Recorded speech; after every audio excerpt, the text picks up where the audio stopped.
What's up, Mets fans? It's your boy CP, and welcome back to the True Mets Talk podcast. We got another off-season video for you all right here, talking about the New York Mets and the dreaded center field position.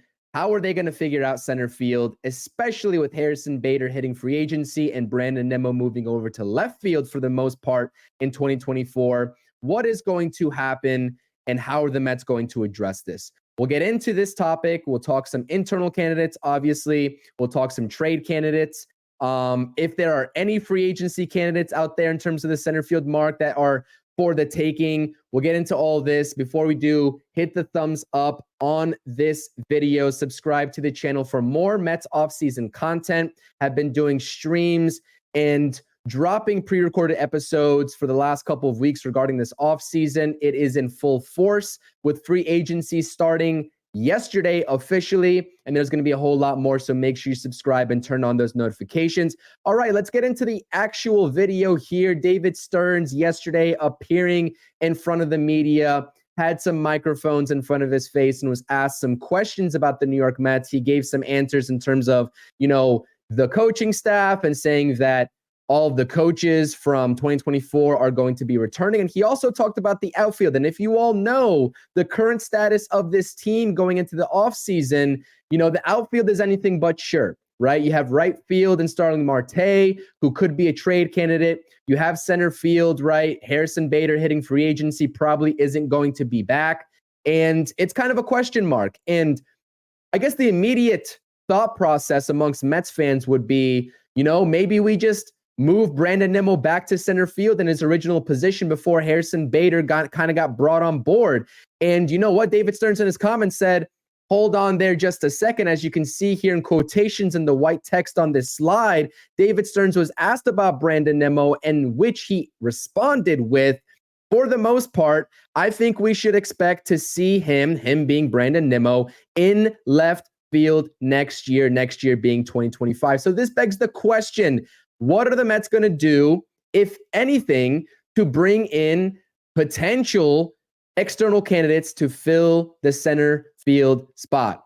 And if you look at the free agency list in terms of the outfield names that are available, obviously you see here Harrison Bader and Kevin Pillar with their names highlighted in red with a big no with an exclamation mark, right?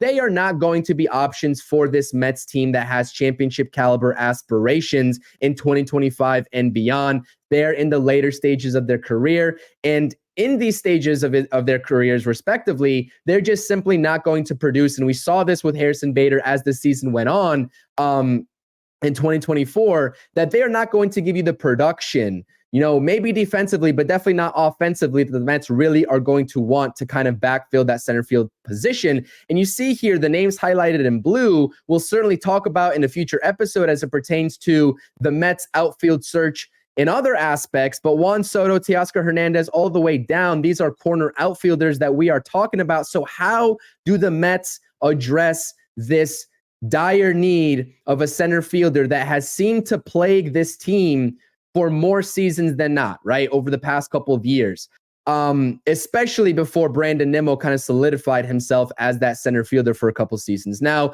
obviously, the internal candidates are here and they present themselves. First off, you got Tyrone Taylor, who I think filled in exceptionally well as the season progressed and as Harrison Bader's production offensively kind of dwindled, who, what was a fourth outfielder at the time of the trade last offseason where David Stearns brought him and Adrian Hauser over from Milwaukee. He kind of got integrated into a starting role in center field, especially in September when he caught fire and going into the playoffs. And you see here the overall production is just that of a fourth outfielder. You can stick him back for a multitude of games in center field if you want to start him in 2025. I really wouldn't be upset at that, but I think that the Mets can do better. And I think that Tyrone Taylor obviously is going to have contributions to the 2025 Mets being under contract and with his contributions, which were great in 2024. But when I think of starting center fielders, I think of a little bit more production than what we got from Tyrone Taylor as a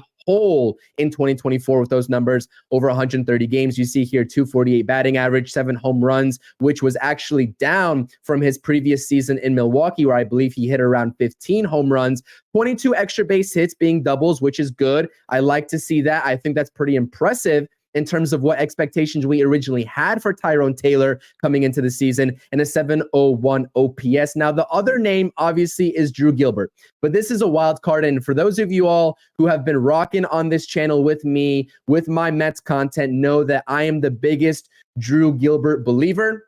And I think that at a certain point in 2025, whether it's at the beginning of the season or maybe midway through the season, I think that he will be on this roster.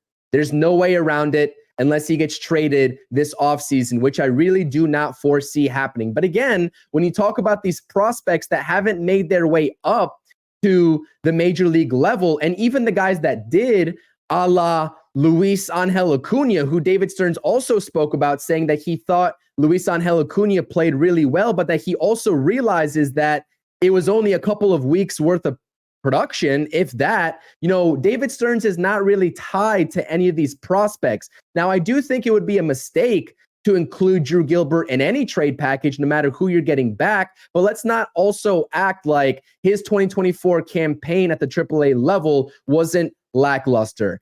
Obviously, he provides good defense. Both of these guys on your screen here, in Tyrone Taylor and Drew Gilbert, do. They can play all three outfield positions, which is great, right? That's a great asset. But 56 games at the AAA level for Drew Gilbert, a 715 batting average. Obviously, the home run production was sort of there, right? With 10 home runs, you always like to see double-digit home runs from your prospects.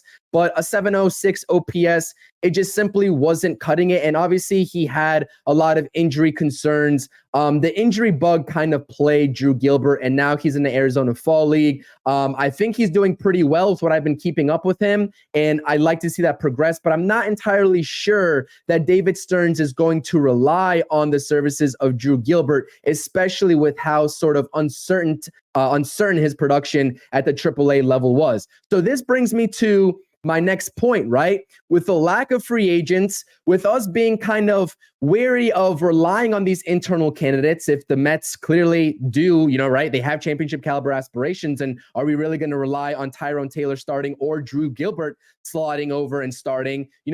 Are the Mets and David Stearns going to pursue outside trade candidates to fill in at the center field spot? And I think the answer is maybe, but when I looked at the candidates and the sort of situations that their respective teams are in, and also, the type of contracts that they are now playing under, it's pretty advantageous. And it would be pretty advantageous for David Stearns to go out there and sort of engage in some of these trade talks for some of these names. Cedric Mullins, who this past trade deadline, Jeff Passan reported that the Orioles were already taking calls on. I believe he's 31 years old. He's a veteran, had a pretty underwhelming 2023 and 2024. You see here the 2024 numbers, 147 games, a 234 batting average, 18 home runs, 16 doubles. And he also did provide 32 stolen bases for the Orioles. But again, that production for, what he once was in an Oriole uniform really wasn't all that spectacular. And with that, and him entering his last season under contract with the Orioles before he's set to hit free agency, they're going to want to get something for him. But given that production, you can kind of potentially buy low if you're David Stearns, and you immediately get a great ball player, an established veteran, a guy that's going to play tremendous defense. You don't have to worry about any sort of defensive drop-offs from a guy like Tyrone Taylor to a guy like Cedric Mullins. And I would definitely be interested in terms of, if David Stearns calls up the Orioles, I'd be curious to see what trade package would go back and what the Orioles would be asking for. So that is trade candidate number 1, the Baltimore Orioles and Cedric Mullins. Trade candidate number 2 is, the highly touted, anticipated, what seems like the last couple off seasons for the New York Mets, is Luis Robert Jr. from the Chicago White Sox. That organization is obviously in flux. It has been for quite some time. They are just delaying the inevitable, which is a mass rebuild over there in the south side of Chicago. And another guy, just like Cedric Mullins, that had a down 2024 campaign in 100 games, right? We all know the injury bug that has plagued Luis Robert Jr. in his career so far. 100 games played in 2024, a 224 batting average, 14 home runs, and a 657 OPS. Now, I get it, right? This guy had an astronomical 2023 campaign. And I'm sure the White Sox asking price for him, given that he's still under contract for, I believe, the next 2 seasons, still might be large. But you could dip into some of that asking price and potentially buy low again, not as low as maybe a Cedric Mullins, right? If you go after him, if you're David Stearns, but a Luis Robert Jr. with that production, maybe you kind of ease into those talks. You kind of sweet talk the White Sox a little bit and give them a package that they like, but a package that they may not have been asking for, right? As great as they were asking for in previous seasons for Luis Robert Jr. So that is my second trade candidate. And I have a couple more here for you all to end out this episode, but I didn't really want to talk about them too much. I think Lane Thomas is also probably in that A tier of players for me, alongside Mullins and Robert Jr. Obviously, we know a lot of Lane Thomas with him being in a Nationals uniform. He got traded midway in 2024 to the Cleveland Guardians, where he struggled, but he did have some pretty good production in the playoffs for the Guardians.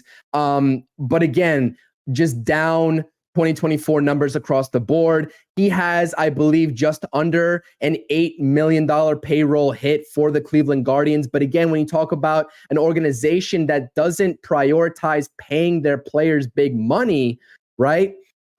Maybe they want to get something for Lane Thomas before he hits free agency in 2026. And maybe that is where David Stearns can swoop in and pick up a guy that also provides you just astronomical defense in center field. I mean, he tracks balls with the best of them. Lane Thomas really does.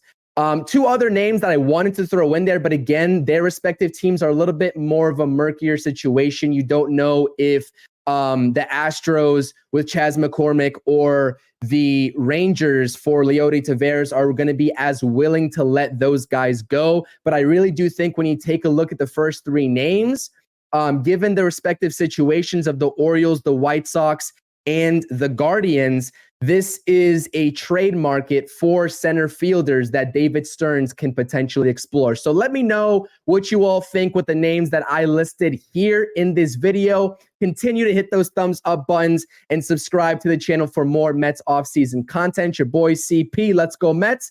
See you all on a future episode. Thank you for watching the True Mets Talk podcast. Make sure you're tapping on that notifications button and checking out all the latest content on the channel. Thank you.